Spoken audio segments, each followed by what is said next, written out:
non-common medications and drugs that can cause kidney damage, some of which you might actually be taking. 5, angiotensin receptor blockers, or ARBs. I'm talking about losartan, valsartan. Oh, do those sound familiar? They might, because these are very commonly prescribed blood pressure medications. Heart doctors love to prescribe them. Kidney doctors love to prescribe them. But you must beware, because again, they can cause kidney damage in some patients. So here's the thing.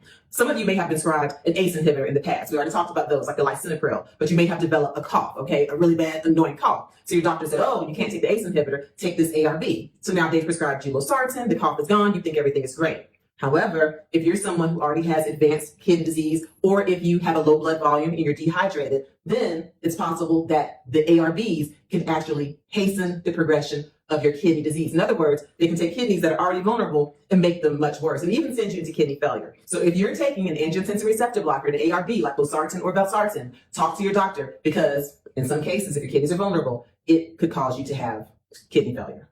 Remember, I'm not demonizing all of these medicines. Even I prescribe ACE inhibitors to certain patients. I prescribe angiotensin receptor blockers to some patients. But again, your kidneys must be monitored, and you have to be your own advocate. Question: have you or anyone you know experienced kidney damage due to some of these medications or drugs I've mentioned? If so, please share your story in the comments. 6, chemotherapy agents. Now this is a big one, because sometimes it's really a catch-22. If you have certain malignancies or certain cancers, then yes, the treatment of choice is also chemotherapy, but it must be balanced, because certain agents like cisplatin, methotrexate can cause kidney damage, especially if your kidneys are already vulnerable. So when you're talking to your oncologist or the person who's prescribing you a chemotherapeutic agent, you want to A, make sure that they're monitoring your kidney function, B, make sure that you remain well hydrated, and C, ask for alternatives. There are oftentimes chemotherapy alternatives that may not be as nephrotoxic or poisonous to the kidneys as some. It's a balancing act. Life is a balancing act. But it's important that I at least make you aware that as a kidney doctor, I have seen patients who develop kidney failure and who even start to need dialysis because of the chemotherapy they're on. So it's important that you talk to an oncologist you trust, a physician you trust,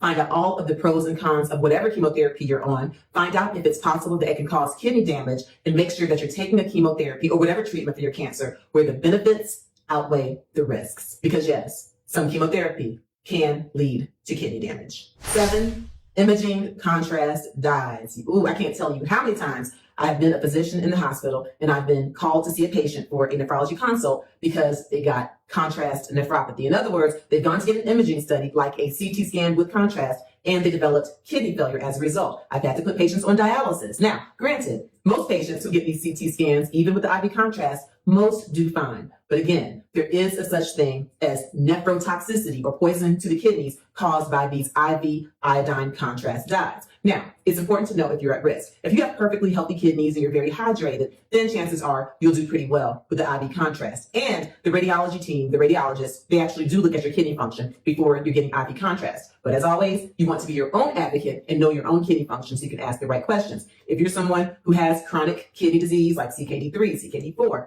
or if you're someone who's very dehydrated, or if you're septic, or if you have a low blood volume, or if you're already taking one of these other medications I've mentioned that can cause kidney damage, then if you're getting an IV contrast dye, then it's possible that it can send you into kidney failure, or at least cause kidney damage. You want to ask the questions. Don't be shy, be bold, be your own advocate. It is your right to ask your physicians questions. Here are some things you can do to prevent contrast dyes leading to kidney damage. 1, be very well hydrated. For most people, most adults, that might be 3/4 of a gallon of water a day, or 2 to 3 liters of water a day. Or if you're thinking about those 16-ounce bottles of water, that might be 4 to 6 bottles of water a day. Consult with your physician to find out how much water is safe for you to be well hydrated. Also, be sure to watch my video on the importance of drinking water for kidney health after you finish watching this video.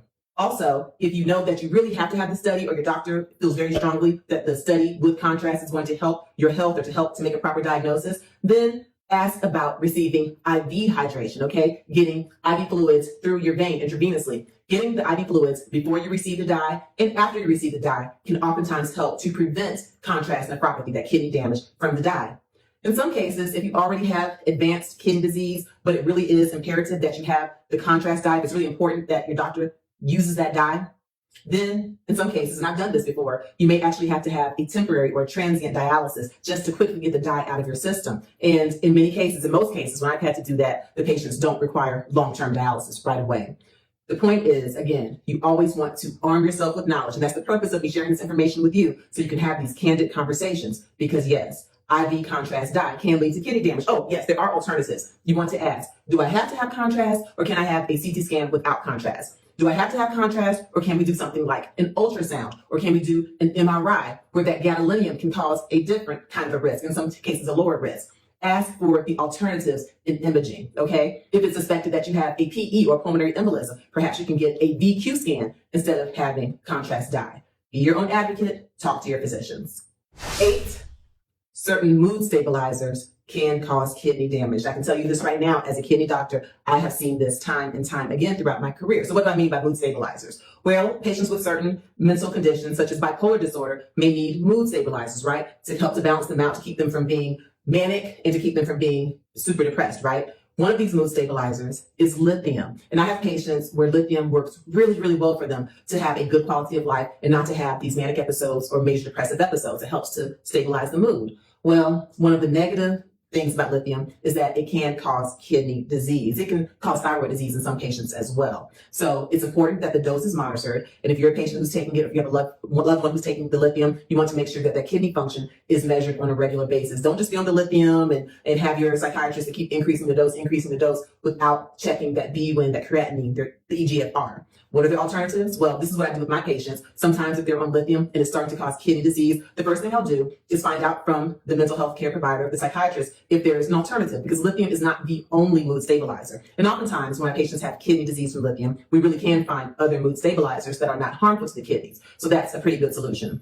But I have some patients where the lithium is really the only thing that works well for them. And we've tried other mood stabilizers, and with them, they may hit a major depression or even hit manic episodes that cause them to not really function well in society and not have good quality of life. In those patients, I oftentimes have to really lower the dose of lithium, make sure they're well hydrated, make sure they maintain good blood sugar levels, make sure they maintain good blood pressure levels. And sometimes we have to have another mood stabilizer in conjunction with the lithium so we can have the lowest, safest amount. The point is that if you're taking a mood stabilizer, specifically lithium, again, be your own advocate, because lithium, in some cases, can cause kidney damage. 9, alcohol and illicit drugs can cause kidney damage. For the alcohol, if it's taken in excessive amounts especially, it can lead to hypertension, which is the number 2 cause of kidney failure. And then illicit drugs like cocaine, heroin, other drugs as well can lead to kidney failure. Okay, let's just take the cocaine. The cocaine can cause your blood vessels to tighten or to constrict, and they can cause you to have a severely decreased blood flow to your kidneys, which can lead to kidney failure. Also, that cocaine can lead to very high blood pressure, dangerously high blood pressure, which can lead to kidney failure. I've had patients on dialysis and who needed transplants only because of the cocaine. Heroin as well. Heroin can cause kidney failure for many reasons. Well, one of the reasons is that it can be mixed in talc and other substances that are actually nephrotoxic. So there are many reasons why you should not indulge in illicit drugs and excess alcohol. Well, let's just add this to the list, because alcohol and illicit drugs can cause kidney damage. These are just some of the medications and drugs that can cause kidney damage. Again, we know that medications can be very helpful, and even some of the medications on my list are ones that I prescribe to the right patient. But it's important that you at least understand that some of these medications can lead to kidney failure so that you can protect yourself and your loved ones.